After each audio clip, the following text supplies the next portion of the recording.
Hey guys, what is up? It is me, Pagey, here once again with another video on Arrow Season 7. So Arrow Season 6 ended about a week and a half ago, even though it feels like it's been ages. Like, it feels like it's been a month since that show ended anyway. But it won't be long until they start filming Season 7, and then like a week or two after they commence filming, they will have San Diego Comic-Con, where we will be learning heaps, or at least we would hope that we will learn heaps about what is to come in the upcoming season. Now, there are various conventions happening where the cast of Arrow from Stephen Amell all the way down to Razor the Maid will be doing panels and dropping little nuggets of information about the upcoming season and, well, what to expect. I will most likely do a video in the next week around some stuff, like it could be in the next couple of days, but you know, within the next week, around some stuff that was revealed at Heroes and Villains FanFest in London over this current weekend. Like, it should be on right now, maybe, when I'm uploading this video. It's just ended, one of the two.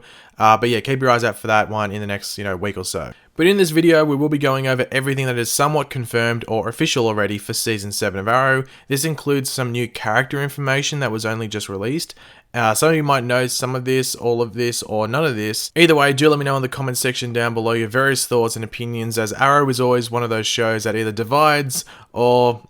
well, yeah, it divides people. But first, let's start off with those new characters that will be joining Arrow in Season 7. So this is the character description for two new characters. They just basically bunch them together, I guess. Both are unnamed as of right now, but that could change in the next few weeks as they start casting these roles. Anyway, here is that description. While Oliver's in Supermax, Team Arrow will have to contend with an ambitious, young, anti-vigilante recruit at the SCPD. If vigilantes were vampires, consider her your Buffy. Another recurring role to be cast is that of a successful tech whiz who is gay and who harbours a heartbreaking past. So firstly, on that first new character, the anti-vigilante cop seems like they would just be a bit of a pain in the ass for the other Team Arrow members whilst Oliver is in jail. We don't know the gender of either of these two new characters, but that cop could just be showing up at all the scenes or, the areas that Team Arrow is associated with, or is possibly even stalking them or just keeping a massive eye on them and wanting to be involved with, just keeping an eye on them. Either way, they're most likely going to be an unlikable character, almost like the FBI character in this season. Fairly unlikable, so I'm guessing this character will probably be the same, but I'm willing to be surprised. That's just a bit of a prediction there. And in regards to that new tech whiz coming in, I did see some people wondering where this character would fit in and why they would be bringing in another tech whiz when we already have Felicity Smoke and Curtis Holt on the show. Well, I believe that is why that person is being brought in. As we know, Curtis and Felicity were sorting out that new business ventures of theirs, Helix Dynamics, throughout Season 6. So it wouldn't surprise me in the slightest that during the break that the Arrowverse timeline has between seasons, so around 4 to 5 months I think it is roughly, Felicity, to keep her mind busy, has put more focus and time on Helix Dynamics to grow it. And one of these steps in growing it is, getting other people involved. And that's who this new Tech Whiz character is and how he plays into all of it, or they play into all of it, might I say. In regards to them being gay, it wouldn't surprise me if this is a female character, just to change it up a bit.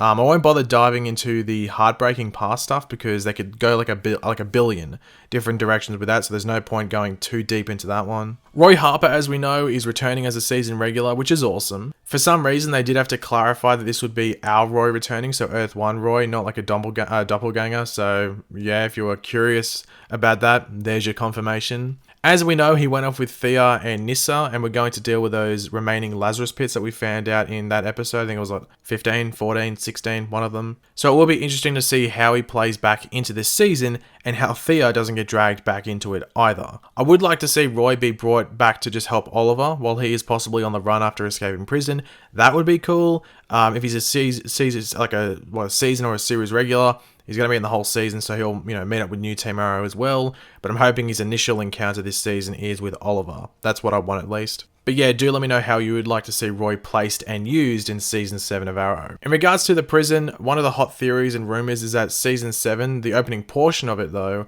around Oliver, will adapt the cancelled Green Arrow movie from around 10 years ago, which was known as Escape from Supermax, or, Green Arrow Escape from Supermax. This story involved Oliver working with villains to break out of that said Supermax, which the show could do.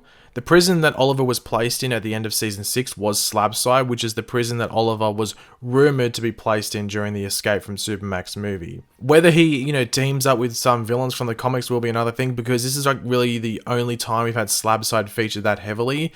I mentioned in my videos initially when I was talking about Slabside that the only time that I can remember that they actually used slab side in the show was when they, in the flashbacks, they took that idol from the island in the season 4 flashbacks.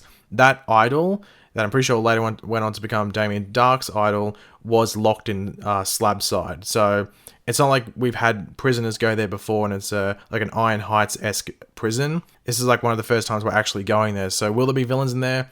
We'll have to wait and see. They might just force some people in there just for the sake of story, but yeah, we'll have to wait and see. The iconic goatee of Green Arrow will finally debut after 7 seasons while Oliver is in prison. I'm hoping it isn't for like 1 minute of an opening scene and then he just like shaves it off. I want to see a decent amount of it. I don't really care if he eventually shaves it off, like whether it's in the second episode or at the end of the first episode. I've just been waiting, you know, it's just been like we've been waiting like 7 years for this, Steven. So let us savor that moment and have it for at least an episode. Don't shave it off too quickly. As we know, Ricardo Diaz is still alive and he will still be a main player or major player in season 7. The big question is whether he will once again be the big bad, or if he will just be around for the first half and then we will lead on to another villain for the back half. As you would have heard in the season 6 finale, the Longbow Hunters were name dropped. Now, I don't see them being the big bad, as I just don't think they are strong enough to be so. I think they will, you know, just be around as long as Diaz is. Unless they make the Longbow Hunters much more overpowered than they are in the comics, then they could be the big bads, I guess, but we'll have to wait and see who is on that Longbow Hunters team. And if they're like pretty much nobodies, then don't take them as too big of a threat. But if there's some names there, then maybe they could be the villains. But we'll have to wait and see on that, obviously. But in regards to Diaz, there is, of course, one character who would be wanting to face Diaz again and possibly get some redemption or revenge, and that is, of course, Black Siren, who would not be very pleased with that, with what happened, might I say, to her father's Earth 1 doppelganger. I am expecting to see her be a hero for the most part, but a bit of a rogue hero, almost like an anti-hero, and maybe her journey this season will be going from that anti-hero to a fully fledged hero. So just off on her own, doing her own thing, maybe a bit more brutal. Almost like Earth 1 Laura was doing, like not the brutal side, but just, you know, how Earth 1 Laura was doing her own thing in season 3, outside of Team Arrow. No one really trusted her, but, you know, with Black Siren instead. But of course we know how powerful Black Siren is, so, you know, Earth 1 Laurel wasn't as trained at that point, so we shouldn't really worry too much about Black Siren. But yeah, looking forward to seeing how everything plays out with her in Season 7, because she was definitely one of the bright spots in Season 6. But thanks for watching, guys. Hopefully you enjoyed the video. If you did, it'd be awesome if you could drop a like on it to show your support. Let me know in the comment section down below your various opinions on this video. What are you looking forward to most in Arrow Season 7? What is one thing you would want to see that I haven't really talked about in this video? Just like a prediction that you'd want to happen. Let me know in the comment section about those as well. And of course, if you are new to the channel, make sure to subscribe. I'll catch you later, guys. Goodbye.